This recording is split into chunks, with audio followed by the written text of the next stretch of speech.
नमस्कार, मी संदर्भ ग्रंथपाल प्रसाद भडसावळे समर्पित विज्ञान शलाका ही बोधकथा सादर करत आहे. त्रावणकोरला 1925 मध्ये तेथील मंदिरा शेजारचा रस्ता हरिजनांना वापरू दिला जावा म्हणून महात्मा गांधीजींच्या उपस्थितीत वायकोम सत्याग्रह झाला.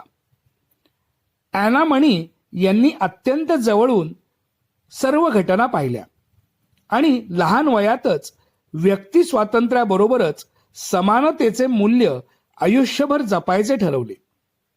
अशातच त्यांना वाचनाची गोडी लागली, इतकी की कुटुंबाच्या प्रथेप्रमाणे वयाच्या 8व्या वाढदिवसाला मिळालेली हिऱ्याची कुडी नाकारून त्या बदल्यात त्यांनी एनसायक्लोपीडिया ब्रिटानिका याचे खंड हट्टाने मागून घेतले. पुढे फिजिक्समधील पदवी प्राप्त केल्यावर शिष्यवृत्ती मिळवून त्या इंडियन इन्स्टिट्यूट ऑफ सायन्समध्ये थेट सर CV रामन यांच्याबरोबर हिरे माणकांवर संशोधन करू लागल्या.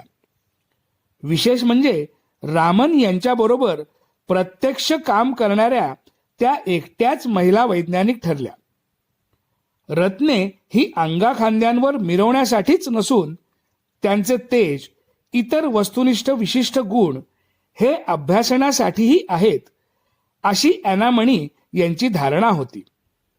या विषयावरच त्यांनी 5 प्रबंध लिहून ते तत्कालीन मद्रास विद्यापीठाकडे पाठवले.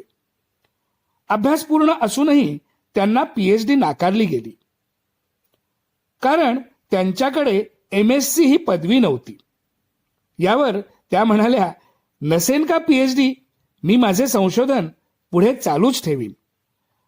नंतर त्यांनी पृथ्वीच्या वातावरण विषयक उपकरणांसंदर्भात अभ्यास केला. भारतात मुबलक प्रमाणात उपलब्ध असलेली सौर व वायू ऊर्जा यांचा व्यवहारात उपयोग करण्यासाठीच्या मापनाची उपकरणे त्यांनी स्वतः बनवली. भविष्यात किरणोत्सर्ग, ओझोन वायू, पृथ्वीलगतच्या आणि बाह्य वातावरणातील विद्युत शक्ती यांच्या मापनासाठी व त्यायोगे पर्यावरणाचा समतोल राखण्यासाठी त्याचा मोठा उपयोग होईल, असा ॲना मणी यांना विश्वास होता.